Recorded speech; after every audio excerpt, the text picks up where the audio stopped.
Hi there, welcome to my channel. My name is Carmen and I am basically just someone who likes to sew her own clothes and likes to show you how to do it too. So in today's video, we're going to be making a sewing pattern for joggers using a pair of joggers that I already have as a base for my pattern. So let's get started.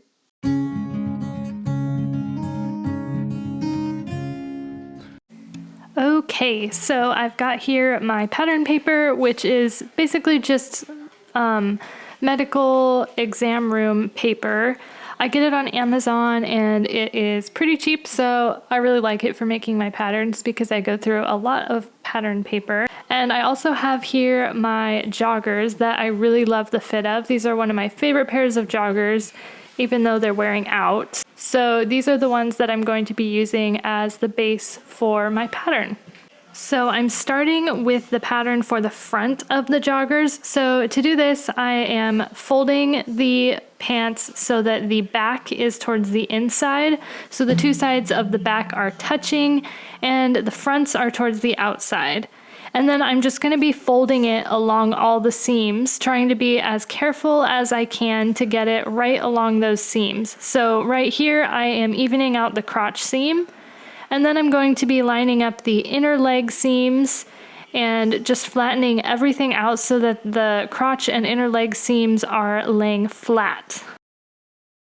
And next, I'm going to even out and line up the outer leg seam as well, and make sure that everything is laying flat. I'm just going to go back over everything once I have the seams all lined up and just make sure that everything is laying flat and that I'm happy with how it looks. And now that everything is looking good, I've got my pen here and I'm just going to go ahead and trace around the pant leg as close to those seams as I can. And the only part that might be a little bit tricky is at the waistband. I'm going to be tracing where the waistband attaches to the pants, not the top of the waistband, because we'll be making a separate waistband pattern piece. So we don't want to trace the waistband. We want to trace that seam where the waistband attaches to the pants. So you'll want to pull the waistband back out of the way as you trace that seam where the waistband attaches to the pants. The other thing is the upper part of the outer leg seam. You're going to want to stretch the elastic slightly so that you can allow for excess room for the elastic to stretch closed, because you don't want to trace it with the elastic in its most small state. You want to stretch the elastic so there's extra room for it to fit around your hips. And I'm also going to go ahead and trace in the shape of the pocket, which we'll use later to make our pocket pattern. All right, so we have the basic shape of the front of the pants traced out. So now we can go ahead and pull the pants off of the pattern paper. And now what I'm going to do is grab my French curve ruler and a straight edge ruler, and I'm just going to go around and smooth out all my lines. So the lines that should be straight, or the areas that should be straight, I'll draw in straighter with my straight edge ruler, and I'll make the curves more smooth with my French curve ruler.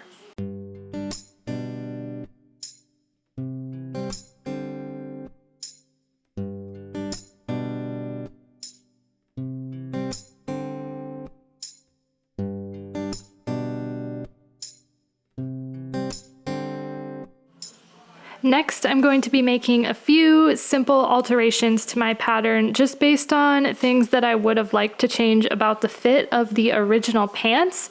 So if you are happy with the fit of your original pants, then you can totally skip this step and just go on to the next step, which would be adding seam allowance. But for me, I just wanted to narrow in the legs a little bit because the legs of the original pants had gotten stretched out over time and were a little bit looser than I liked at the bottom. So I am just going ahead and I'm narrowing in the leg by about a ½ inch at the bottom on each side. And then I'm just smoothing that into the original line somewhere around the hip. And the very last thing we need to do with our front pattern is just to add seam allowance. So I went ahead and added a 1/2 inch seam allowance, but you can add whatever seam allowance that you like to work with. I think next time I would add a 1/4 inch just because I ended up sewing these completely on my serger, which sews with a 1/4 inch seam allowance, but it's up to you. So what I'm doing here is just adding in a 1/2 inch seam allowance around all of the edges and also around the edge of that pocket curve. And then once your seam allowance is added, you can go ahead and just cut out the entire front pattern piece. And then we'll go on to making our pocket pieces.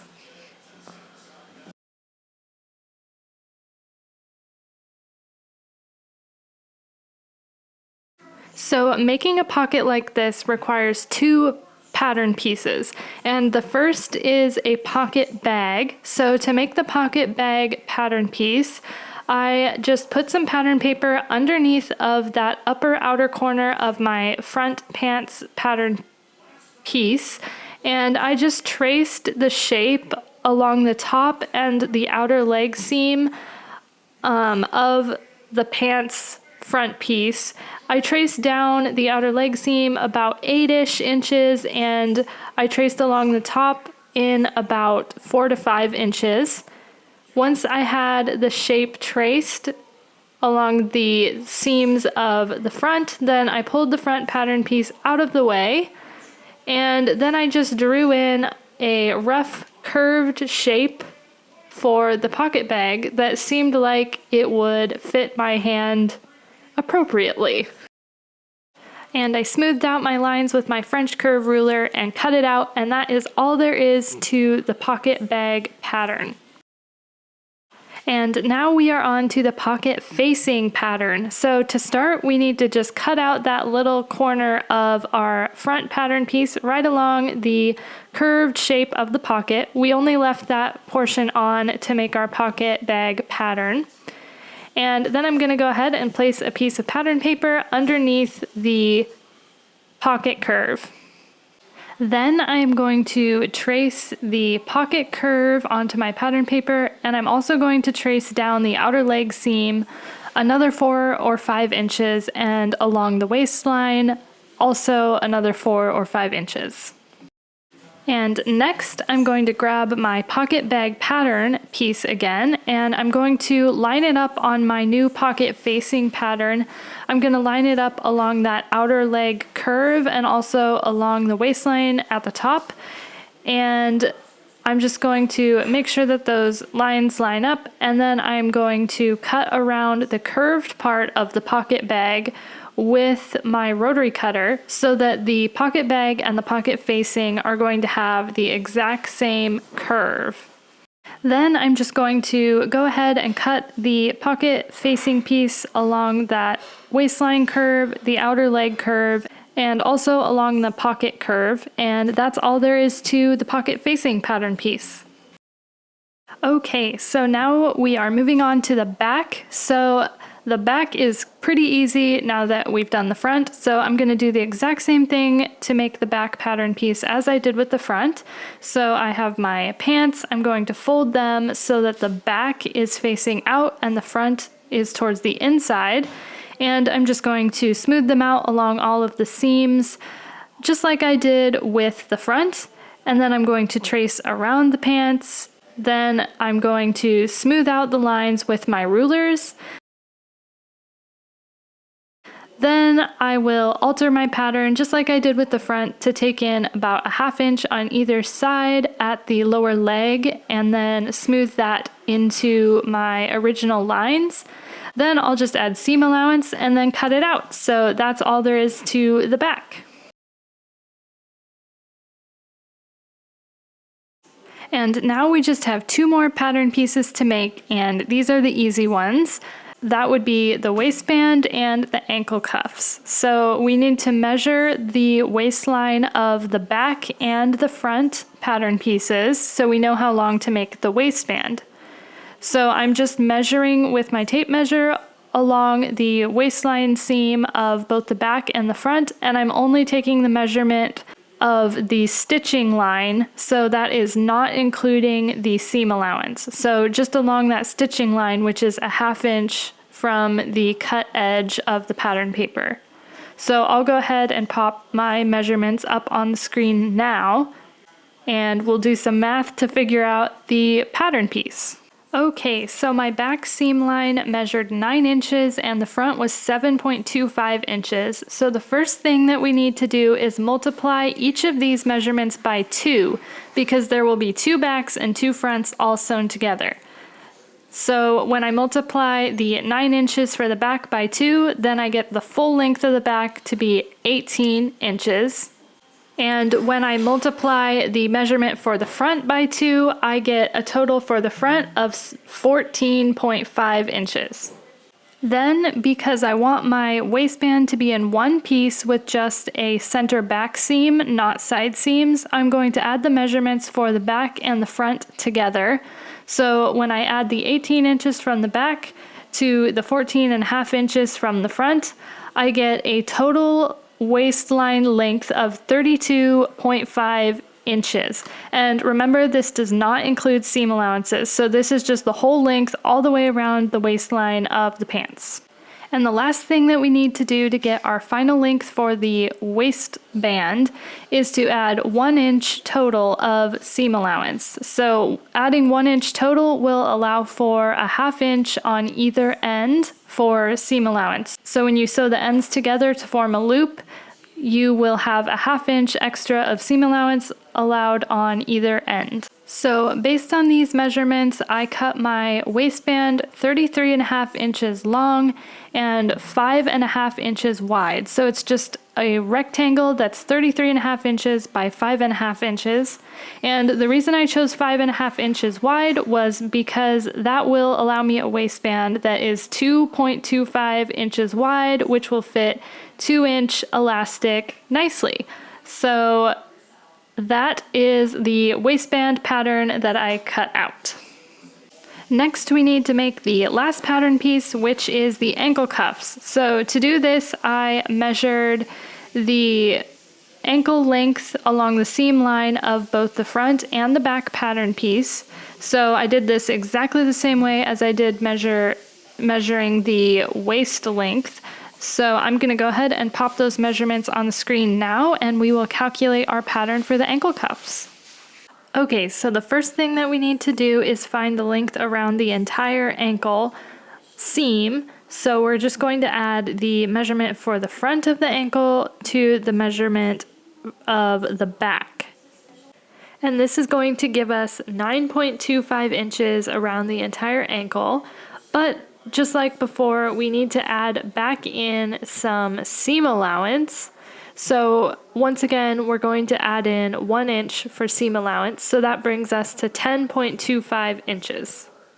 So 10.25 inches would be the length you would make the ankle cuff if you want it to end up being the same width as your actual ankle seam that you're attaching it to, but I want my ankle cuff to be a little bit smaller than the actual ankle of the pants so that it will pull in the fabric a little bit around my ankle.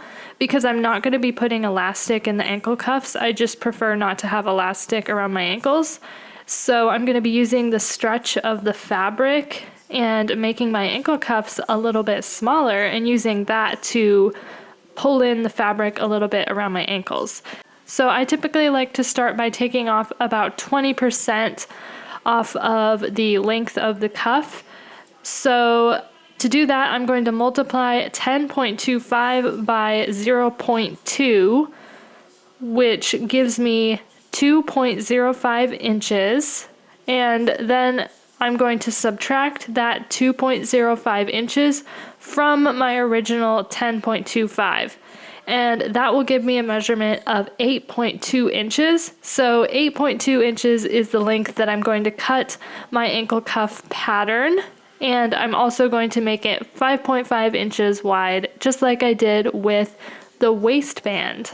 And now that your pattern is done, there's probably one more thing that you're going to want to do before you cut into that beautiful fabric that you've been saving, and that is to do a test run on cheap fabric or fabric you have left over from other projects. So that is what I'm showing you here. This is my test run of this pattern. I made this with scraps left over from other projects, and I'm really loving how it fits.